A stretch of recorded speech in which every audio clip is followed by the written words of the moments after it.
Hello बच्चों, welcome to my YouTube channel PCPA की classes में आप सभी बच्चों का स्वागत है।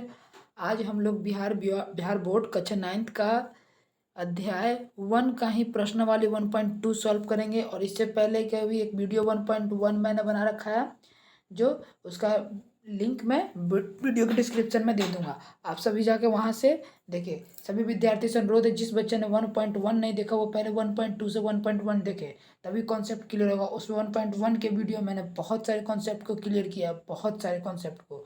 ठीक है, जो भी विद्यार्थी न्यू है तो पहले 1.1 देखे, उसके बाद ही 1.2 देखे। ठीक है, वीडियो के डिस्क्रिप्शन बॉक्स में 1.1 का लिंक डाला हुआ है। चलिए, तो आज हम लोग 1.2 का जो चैप्टर है, अध्याय मतलब जो संख्या पद्धति है, संख्या पद्धति का प्रश्न वाले 1.2 उसको हल करने वाला है। ठीक है, तो क्या क्या उसमें हम लोग पढ़ेंगे अपरिमेय संख्या, वास्तविक संख्या तथा वर्गमूल संख्या का संख्या रेखा निरूपण आसान भाषा में सीखे तथा प्रश्नवाली 1.2 का पूरा हल। पढ़े नहीं बच्चे लोग, पढ़े नहीं, हम बताते हैं। ये चीज़ 1.1 में पूरा क्लियर कर दिए हैं मैंने कि अपरिमेय संख्या क्या है, वास्तविक संख्या क्या है, वर्गमूल वाली संख्या क्या है, निरूपण कैसे करते हैं, ये मतलब 1.1 में मैंने क्लियर कर दिया है। आज इससे कुछ रिलेटिव 1.2 में कुछ क्वेश्चन दिया, उसी को पढ़ेंगे। देखिए, जैसे कि क्वेश्चन नंबर फर्स्ट क्या बोल रहा है, नीचे दिए गए कथन सत्य हैं या असत्य, कारण के साथ अपने उत्तर दीजिए। क्या प्रत्येक अपरिमेय संख्या एक वास्तविक संख्या होती है? संख्या रेखा को प्रत्येक बिंदु m के रूप का होता है, जहाँ m एक प्राकृतिक संख्या है। प्रत्येक वास्तविक संख्या एक अपरिमेय संख्या होती है। क्या सभी धनात्मक पूर्णांकों का वर्गमूल अपरिमेय होता है? यदि नहीं तो एक ऐसी संख्या का वर्गमूल का उदाहरण दीजिए जो कि एक परिमेय संख्या है। ठीक है, तो ये सारे क्वेश्चन बनते हैं। आज इसी सब क्वेश्चन का हम लोग हल करने वाले हैं। तो फ्रेंड, आपको वीडियो अगर पसंद आए तो लाइक शेयर सब्सक्राइब करना ना भूलें, और बेल आइकन घंटी दबा लें ताकि वीडियो तक सबसे पहले आप तक पहुंचे। चलिए आगे चलते हैं हम लोग। एक क्वेश्चन और बनता है, दिखाइए कि रूट 5 पे किस प्रकार से निरूपित किया जाता है। ठीक है, इस टाइप से क्वेश्चन बनता है। आज इन्हीं सभी प्रश्नों का हल जानेंगे। देखिए, जैसे कि पहला क्वेश्चन आ गया कि नीचे दिए गए कथन है सत्य है या असत्य है, ये जानिए। प्रत्येक अपरिमेय संख्या एक वास्तविक संख्या होती है। प्रत्येक अपरिमेय संख्या, पहले ये बताइए कि जो अपरिमेय संख्या किसे कहते हैं, जिसे हम लोग P/Q के रूप में नहीं लिख सकते हैं, वो अपरिमेय संख्या होती है। ठीक है, तो कैसे हम लोग, क्या प्रत्येक अपरिमेय संख्या एक वास्तविक संख्या होती है? तो इसका आंसर जानने के लिए क्या करेंगे हम लोग, यहाँ पे चलेंगे। यहाँ पे इसका आंसर दिया हुआ है कि प्रत्येक परिमेय संख्या एक अपरिमेय संख्या होती है। तो इस सभी का प्रश्न दिया हुआ है, नीचे दिए गए कथन सत्य है या असत्य, कारण के साथ अपने उत्तर दीजिए। तो पहला क्वेश्चन अभी जो मैंने बोला, प्रत्येक परिमेय संख्या एक वास्तविक संख्या होती है। ठीक है, तो इसका आंसर आपका क्या होगा, सत्य। क्यों? प्रत्येक परिमेय संख्या एक वास्तविक संख्या होती है। अपरिमेय संख्या, प्रत्येक परिमेय संख्या, क्वेश्चन क्या बोल रहा है प्रत्येक अपरिमेय संख्या एक वास्तविक संख्या होती है। कल के वीडियो में मैंने क्या बताया था कि वास्तविक संख्या यानी कि रियल नंबर किसे बोलते हैं, जिसमें परिमेय आए, जो कि P/Q के रूप में लिखते हैं, जिसमें अपरिमेय आए, ठीक है, जिसमें पॉजिटिव आए, पॉजिटिव संख्या, नेगेटिव संख्या, इंटीजर नंबर यानी पूर्णांक नंबर, होल नंबर, ये सभी संख्या का संग्रह ही क्या कहलाता है, रियल नंबर कहलाता है। तो क्या प्रत्येक अपरिमेय संख्या एक वास्तविक, क्योंकि अपरिमेय जो है वो रियल नंबर में ना आता है। √6, √7, √8, ये सब क्या है, ये सब √3, √4, √5, √6, √7, √8 और √8 के बाद 9, तो ये तो नहीं होगा क्योंकि ये तो परिमेय हो जाएगा। ये सभी जितना ऊपर का जितना भी संख्या है, ये सभी एक अपरिमेय संख्या का रूप है। और अपरिमेय संख्या हो या परिमेय संख्या हो या इंटीजर नंबर हो, वो सब किसका पार्ट है, तो वो सब वास्तविक संख्या का यानी कि रियल नंबर का पार्ट है। पहला कॉन्सेप्ट तो क्लियर हो गया। सेकंड क्वेश्चन बोलते हैं, संख्या रेखा पर बिंदु रेखा, संख्या रेखा संख्या रेखा का संख्या रेखा का प्रत्येक बिंदु, संख्या रेखा का प्रत्येक बिंदु के रूप का होता है, जहाँ एक प्राकृतिक संख्या है। तो ये क्या बोल रहा है, असत्य, क्योंकि किसी भी प्राकृतिक संख्या का वर्गमूल ऋणात्मक संख्या नहीं हो सकता है। अगर किसी भी संख्या का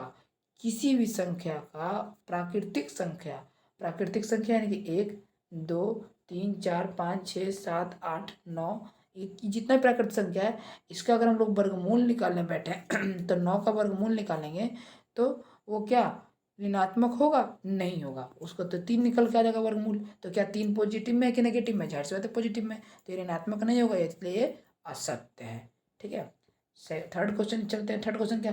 प्रत्येक वास्तविक संख्या एक अपरिमेय संख्या होती है। यानी कि जितना भी वास्तविक संख्या दिया गया, जैसे वास्तविक संख्या में तो सब कोई का में, अब आप लोग सोचिएगा सर, जब सभी अपरिमेय संख्या या सभी परिमेय संख्या जब वास्तविक संख्या होता है, तो ये क्वेश्चन में क्या बोल रहा है? तो क्वेश्चन में बोल रहा है कि प्रत्येक वास्तविक संख्या एक अपरिमेय संख्या क्यों नहीं हो सकता है?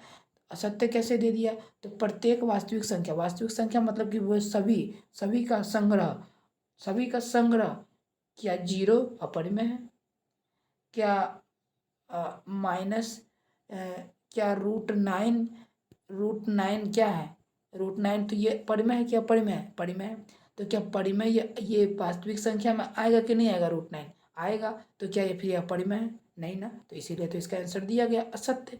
यही है असत्य, क्योंकि परिमेय एवं अपरिमेय संख्या सम्मिलित रूप से वास्तविक संख्या कहलाती है, इसीलिए यह असत्य है। क्या असत्य है? तो असत्य यह है कि प्रत्येक वास्तविक संख्या एक अपरिमेय संख्या होती है, यह सत्य है। ठीक है, चलिए सेकंड क्वेश्चन क्या बोलता है?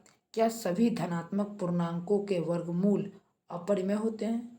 यानी जितना भी पॉजिटिव में नंबर है, प्लस में रहे, क्या सभी धनात्मक पूर्णांक मतलब इंटीजर के वर्गमूल का अपरिमेय होते हैं? यदि नहीं तो एक ऐसी संख्या का वर्गमूल का उदाहरण दीजिए जो एक परिमेय संख्या है। तो देखिए आंसर तो हम पहले बता दिए कि नहीं, सभी धनात्मक पूर्णांकों का वर्गमूल नहीं होता है। जैसे जितना भी धनात्मक पूर्णांक का वर्गमूल उठा लो, जैसे वर्गमूल उठा लो रूट 4 क्या है? रूट 4 का वर्गमूल कितना निकल गया? 2।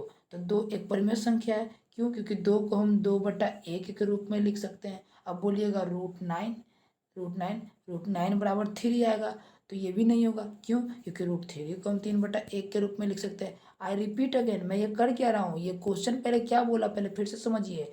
क्या सभी धनात्मक पूर्णांकों का वर्गमूल अपरिमेय होता है?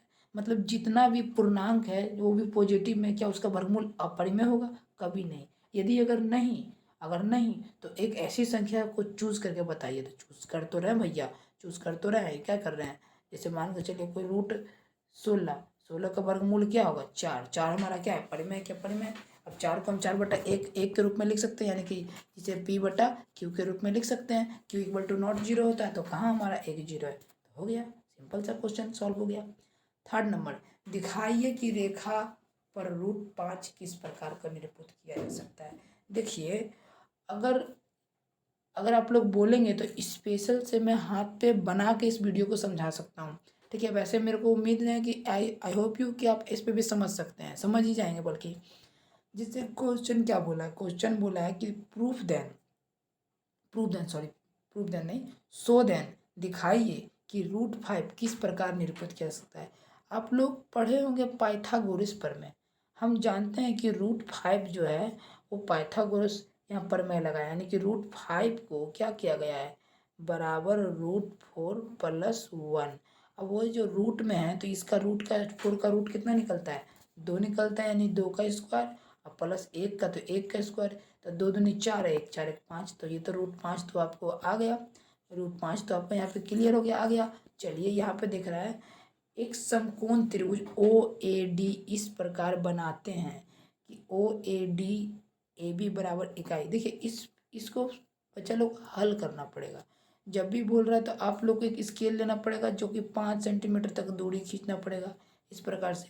फिर उसके बाद 1 सेंटीमीटर इधर से, फिर उसके बाद आपको एक चाप लेना पड़ेगा। कुछ इस प्रकार से फिगर दिया हुआ है, फिगर में मैं समझा देता हूँ। देखिए कैसे किया हुआ है, फिगर समझा देता हूँ। आप देख सकते हैं इस फिगर में क्या कर रहा है कि आप O से लेके A तक की दूरी आपको 5 है, ठीक है। इसलिए यहाँ पे क्या किया गया है ये कि रूट 5 4 + 1, यहाँ पे ये तो आ गया रूट 4 + 1 5, ठीक है। अब गौर कीजिएगा कि ये एक रेखा खींचा गया यहाँ पे। कैसे? ये एक रेखा खींचा गया, फिर क्या किया गया? ये वाला पार्ट आपका 0 है, ठीक है। इधर से एक, इधर से एक, फिर इधर से 2 और फिर इधर से 3, ठीक है, और फिर इधर से 5 4, फिर इधर से क्या किया गया माइनस का 1, ठीक है, इधर से माइनस का 2 और माइनस का 3, ठीक है, माइनस का 3। अभी क्या किया गया कि यहाँ से एक कंपास लिया गया, कंपास को 0 से रखने के बाद वो एक 5 सेंटीमीटर का एक रेडियस खींचा गया, यहाँ से एक त्रिज्या खींचा गया, ठीक है। और वो क्या किया गया कि ये त्रिज्या का जब चाप लिया गया और यहाँ से यहाँ पे चाप रखा गया, वो चाप कुछ इस प्रकार से यहाँ पे आया और एक लंब डाल दिया गया, ठीक है, लंब डाल दिया गया जो कि नाम पड़ गया ये ओ, यहाँ पे नाम दे दिया गया ए और यहाँ पे नाम दे दिया गया बी, ओ ए बी, ठीक है। और ये आपको √5 हो गया। अभी आपको यहाँ से एक चाप रखिएगा और इस बिंदु पे, तो ये बिंदु आपको यहाँ से कुछ ऐसे आके गिरेगा, यानी 2 और 3 के बीच में गिरेगा, यानी यहाँ गिरेगा। और जब यहाँ पे गिरेगा तो इसी को √5 को संख्या में निरूपित कर सकते हैं। कुछ यहाँ पे दिया हुआ है कि ओ ए डी, यानी कि ये देखिए मैं दिखाता हूँ आपको, ओ ए डी, बी गलती से डी दे दिया वहाँ पे, ओ ए बी इस प्रकार बनाते हैं कि ओ ए की इकाई कितनी होगी 2, यानी कि यहाँ से यहाँ तक 1 और उसके बाद यहाँ से यहाँ तक 2 इकाई, और ए बी की यहाँ से यहाँ तक कितनी इकाई हो गई 1 इकाई। तब क्या हो गया ओ ए आर, ठीक है, ओ ए आर बराबर 90 डिग्री, ये रहा आपका यहाँ से ओ ए आर। अब ये 90 डिग्री यानी कि ये समकोण हो गया, समकोण 90 डिग्री का हो गया। पाइथागोरस प्रमेय से चलेगा, ओ बी का स्क्वायर, ठीक है, ओ बी का स्क्वायर बराबर ओ ए का स्क्वायर प्लस ए बी का स्क्वायर, यानी कि ओ ए हमारा कितना है 2 का स्क्वायर प्लस 1 का स्क्वायर, यानी 4 और 1 5, यानी कि ओ बी बराबर आपको कितना आ गया बराबर का √5, ठीक है। तो यानी कि ये जो ओ बी पे स्क्वायर चल रहा था, ये स्क्वायर जो चला स्क्वायर हटता है तो इसके ऊपर रूट आ जाता है, तो √5 आ गया। अब ओ को केंद्र मानकर ओ बी हमारा कितना हो गया √5 की त्रिज्या को लेकर चाप बनाते हैं। सिंपल है, यहाँ पे सिर्फ कंपास रखेंगे, चाप बनाते जो संख्या रेखा को प्रतिष्ठित करती है, यानी कि बिंदु पी पर जहाँ बनेगा वो बिंदु पी पर √5 को प्रदर्शित करेगी। इस प्रकार से ये क्वेश्चन भी फ्रेंड आपका बच्चा लोग सॉल्व हो गया। देखिए किस प्रकार से बना हुआ भी है, आप यहाँ पे देख सकते हैं कि ओ को केंद्र मान लिया गया है और ओ बी को त्रिज्या मान लिया गया, और यहाँ से एक चाप रखा तो पी पे निकल के आ गया, तो इसके लिए ये √5 हो गया, फिर ये √5 का त्रिज्या हो गया और ये पी जो है √5 को प्रदर्शित कर रही है। खत्म। अगर वीडियो पसंद आया तो लाइक शेयर सब्सक्राइब करना ना भूलें। और फ्रेंड फिर से बोल रहे हैं बच्चा लोग 1.1 में बहुत सारे वीडियो को निचोड़ निकाल के उसमें कॉन्सेप्ट क्लियर किया है। अगर आपने वो वीडियो नहीं देखी तो पहले जाकर उस वीडियो को देखें, मैं वीडियो के डिस्क्रिप्शन बॉक्स में उसका लिंक दे दूँगा, ठीक है। और अगर मैं वीडियो पसंद आए तो लाइक शेयर सब्सक्राइब करना ना भूलें। आज के लिए इतना ही। जय हिंद, जय भारत।